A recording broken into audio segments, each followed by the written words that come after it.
Hi guys, my name is Sam. I am currently a sales rep account manager for a forklift dealer and just wanted to share some tips and tricks of cold calling, since that's a lot of what you're going to be doing the first 6 months to year, and basically it never stops. Cold calling is not dead. Cold calling is definitely still a very practical way to go out and meet people, make connections, get leads, create new opportunities. I wanted to create a video on it. For the past year and a half, I've gotten a lot of really great tips from sales reps within my company.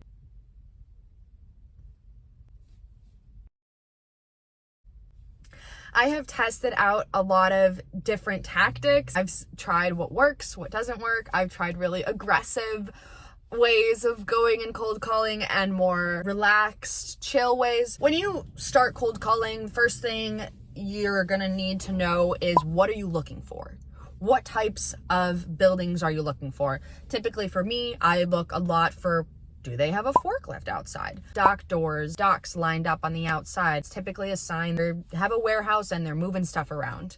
Another thing to look for is, are there cars outside? Typically a sign that there's people inside. And what to look for on Google. So you're trying to cold call and you don't really know where to go. You're new to the area. If you look up industrial or industrial parks on Google, it'll typically take you to some really good places. I also look for steel companies, and to really confirm, I'll go into my maps and I'll click 3D and I'll just scroll around the area and check from an aerial view if those are warehouses, how big they are, if there's cars outside, maybe anything else in the satellite view that would help you determine if this is a good place for you to go and that they do use material handling solutions and equipment. So once you figure out where you're going, head up there.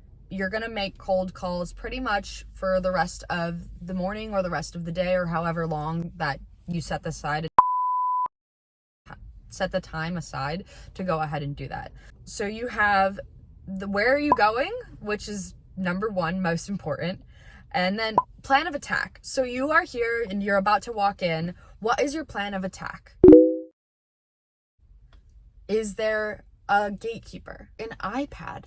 Who are you looking for? Our company uses Salesforce, so a lot of the times, a lot of the information for me is in Salesforce, which is helpful. I go in, I have a name, I have someone I'm looking for, I know what their role is. I'm really trying to establish a connection. When you go in, you want to be relaxed. You want to be calm. You own this moment. If you don't have a name, another good thing to know is, what is the title of the person that you're looking for?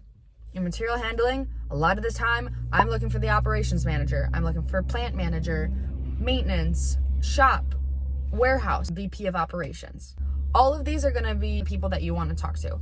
Never leave without a business card. I have done that before, and the whole point of cold calling is to make a connection. So if you don't have a business card, how are you going to call them or contact them or do any of the follow-up things that you need to do? You can't. Don't leave without a business card. So you know where you're going. You know what your plan of attack is, and you know who you're trying to reach. The fourth thing is a secret little tip, because you've made it this far. The secret tip is backdoor bandit. Backdoor bandit. Go cold calling on warm days. I always have the most success when it's a warm day outside. Why? Because I don't go through the front door and I don't have to talk to the gatekeeper, which maybe they're a nice person, but if I can miss you, boo, I will. Backdoor bandit. This one time I was making a cold call and I saw that they had some forklifts, like a ton of forklifts, inside, outside. And I was like, you know what? I'm going to be a good sales rep and I'm going to go to the front door and go in the normal way. It says no solicitation and I'm going to go anyway. I go, hi, my name is Sam. I'm with XYZ. I was looking to speak to Joe. And she goes, oh, Joe is unavailable right now. And I go, oh, that's okay. Do you know when he's going to be available? I would love to speak to him. And she goes, no, I'm sorry. He's not available. Okay. Well, I go into the back and I see an operator and the door is open. So this is why I go cold calling in warm weather. The dock door was open and I say, hello, hi, I was looking to speak to Joe. And he goes, oh yeah, let me take you right to him. I got the direct way to go talk to the man who I need to speak to. So backdoor bandit, go on warm days, skip the front. And so I hope this video was helpful. Please like it if you watched it and found anything valuable. I'm trying to do more of these and just record my journey as a newer sales rep in material handling, and want to do a video maybe for women in material handling, maybe some more on like how to create an elevator pitch, just follow up stuff and what I do after I make cold calls. So like, subscribe. Thanks so much.